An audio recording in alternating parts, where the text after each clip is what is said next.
मुरैना के सिहोनिया थाना क्षेत्र के तहत लेपा गांव में जमीन के विवाद में दो गुटों में खूनी संघर्ष हो गया। संघर्ष के दौरान दोनों गुटों के लोगों ने लाठियों से हमला किया और बंदूकों से फायरिंग की। फायरिंग में 6 लोगों की मौत हो गई। घटना की सूचना मिलते ही सिहोनिया सहित आसपास के थानों से भी पुलिस बल लेपा गांव भेजा गया। घटना के बाद से गांव में तनाव की स्थिति बनी हुई है। गांव से मृतकों के शव को मुरैना अस्पताल में पीएम के लिए लाया गया है। साथ ही घायलों को भी इलाज के लिए मुरैना अस्पताल में भर्ती कराया गया है।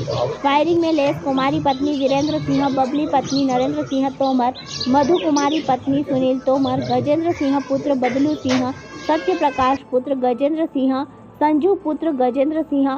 घायलों में विनोद सिंह पुत्र सुरेश सिंह तोमर, वीरेंद्र पुत्र गजेंद्र सिंह है। लेपा गांव के रंजीत तोमर व राधे तोमर के बीच जमीन को लेकर विवाद चल रहा था। 2014 में दोनों पक्षों के बीच में विवाद हुआ और रंजीत तोमर के पक्ष ने राधे तोमर के परिवार के 2-3 लोगों की हत्या कर दी थी। इसके बाद से रंजीत तोमर का परिवार गांव छोड़कर चला गया था। कुछ दिन पहले ही वह गांव में लौटा तो बदला लेने की नीयत से हमला किया। फायरिंग कर हत्या करने के बाद आरोपित परिवार सहित फरार हो गए। साथ ही गाँव में इस घटना के बाद सन्नाटा पसरा हुआ है। गांव का कोई भी व्यक्ति कुछ कहने के लिए तैयार नहीं है।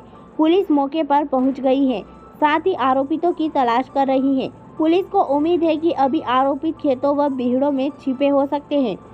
जिस परिवार के 6 लोगों की हत्या शुक्रवार को हुई है, उन्होंने आरोपित परिवार से 5 महीने पहले ही 10 लाख रुपए देकर राजीनामा किया था। 2014 में रंजीत व उनके परिवार के लोगों ने राधे यानी राधेश्याम के परिवार के 3 लोगों की हत्या कर दी थी। हत्या के बाद रंजीत व अन्य आरोपित जेल चले गए थे और पूरा परिवार गुजरात के अहमदाबाद में बस गया। 2014 से ही रंजीत के परिवार के लोगों की जमीन बंजर पड़ी थी। 5 महीने पहले ही रंजीत के परिवार के गजेंद्र सिंह सहित अन्य लोगों ने राधे के परिवार के लोगों से राजीनामा कर लिया। राजीनामा में 10 लाख रुपए भी दिए। आरोपित पक्ष ने भी कह दिया था कि अब कोई बात नहीं। राजीनामा के बाद भी आरोपितों ने शुक्रवार गजेंद्र सिंह उसके परिवार के लोगों की हत्या कर दी। राजीनामा होने के बाद निश्चिंत होकर गजेंद्र का परिवार शुक्रवार सुबह ही अहमदाबाद से लौटा था। परिवार के लोग अहमदाबाद से लाए सामान को घर में रख ही रहे थे, तभी आरोपितों ने हमला कर दिया और फायरिंग करना शुरू कर दी। ऐसे में गजेंद्र के परिवार के लोगों को बचने का मौका ही नहीं मिला। मृतकों में से केवल गजेंद्र सिंह थे जो गोली मारने वाले को पहचानते थे। बाकी के सदस्य पिछले 9-10 साल से गांव से बाहर रहने से आरोपितों को नहीं पहचानते थे।